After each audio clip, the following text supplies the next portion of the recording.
बहुत समय पहले सुवर्णपुर नामक राज्य अपनी समृद्धि और न्यायप्रिय राजा अजय सिंह के कारण प्रसिद्ध था। यहाँ के लोग खेती, व्यापार और कला में निपुण थे। सुवर्णपुर का महल, जो राज्य के केंद्र में स्थित था, न केवल अपनी भव्यता के लिए जाना जाता था, बल्कि उसकी दीवारों में छुपे रहस्यों के कारण भी। राजा अजय सिंह की पुत्री राजकुमारी सायरा बचपन से ही बहुत जिज्ञासु थी। सायरा न केवल एक कुशल योद्धा थी, बल्कि उसने खगोलशास्त्र और चिकित्सा का भी अध्ययन किया था। लेकिन उसके जीवन में एक रहस्य था जो उसे हमेशा बेचैन करता था। महल में एक पुरानी गुप्त सुरंग थी, जिसके बारे में कहा जाता था कि वह छाया राज्य की ओर जाती है। राजकुमारी सायरा को अक्सर महल के पुस्तकालय में समय बिताते देखा जाता था। वो पुरानी पांडुलिपियां पढ़ती और सुरंग से जुड़े रहस्यों को समझने की कोशिश करती।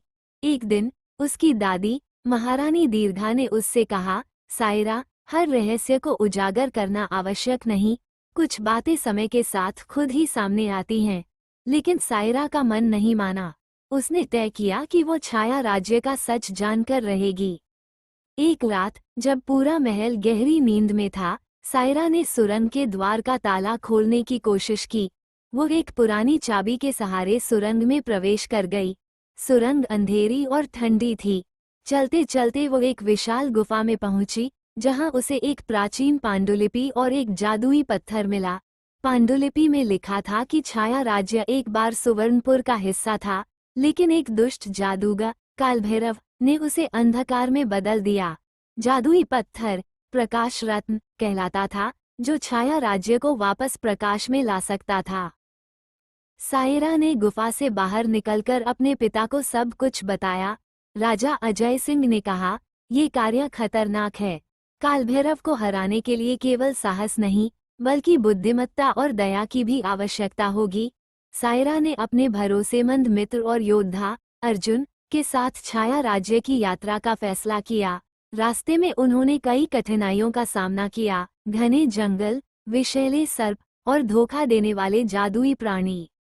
जब सायरा और अर्जुन छाया राज्य पहुंचे, तो उन्होंने देखा कि वहां के लोग दुख और भय में जी रहे थे। कालभैरव ने सभी को अपने वश में कर लिया था। सायरा ने योजना बनाई कि वो कालभैरव से सीधे सामना करेगी। एक भयंकर युद्ध हुआ। सायरा ने प्रकाश रत्न का उपयोग कर कालभैरव की अंधकार शक्तियों को समाप्त कर दिया। छाया राज्य वापस प्रकाश में बदल गया और वहां के लोग आजाद हो गए। सायरा की इस विजय से सुवर्णपुर के लोग बेहद गर्वित हुए। राजा अजय सिंह ने उसे राज्य का उत्तराधिकारी घोषित किया। सायरा ने अपने अनुभवों से सीखा कि शक्ति केवल तलवार में नहीं, बल्कि ज्ञान और करुणा में भी होती है। उसने सुरंग को फिर से बंद करवा दिया ताकि कोई भी उसे गलत इरादों के लिए इस्तेमाल न कर सके।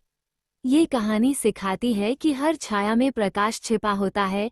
हमें अपने डर का सामना करना चाहिए और अपनी बुद्धिमत्ता और साहस से हर चुनौती को पार करना चाहिए। सुवर्णपुर अपनी प्राकृतिक सुंदरता और संपन्नता के लिए प्रसिद्ध था।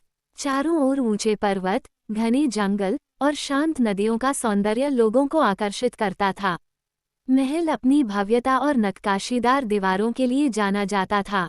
महल में राजा अजय सिंह के अलावा उनकी पत्नी महारानी सौम्या, राजकुमारी अरुणिका और सेवकों का परिवार रहता था। अरुणिका महल की सबसे प्रिय संतान थी। बचपन से ही वह बेहद जिज्ञासु और साहसी थी। वह किताबों में खोई रहती और अक्सर अपनी दाई माँ से पुरानी कहानियाँ सुनती। महल में उसे तलवारबाजी, घुड़सवारी और संगीत सिखाया गया था। हालांकि महल में सब कुछ था, लेकिन अरुणिका का दिल हमेशा महल के बाहर की दुनिया देखने के लिए बेचैन रहता। वह जानना चाहती थी कि किसान, सैनिक और व्यापारी कैसे रहते हैं।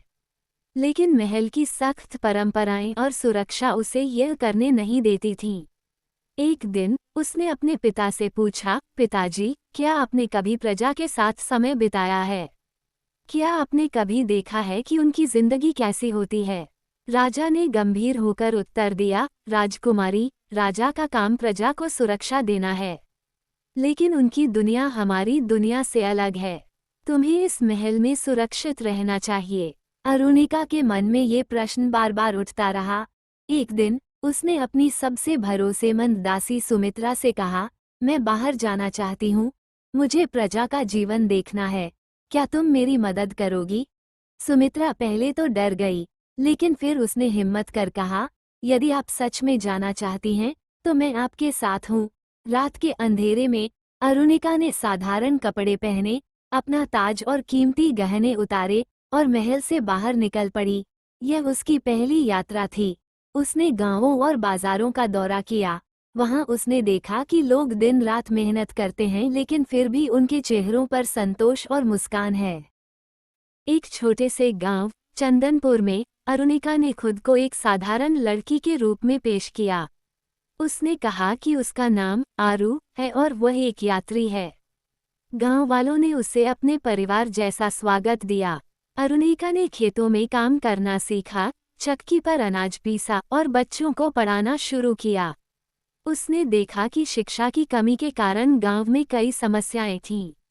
उसने फैसला किया कि वह कुछ समय के लिए यहीं रहेगी और गांव वालों की मदद करेगी।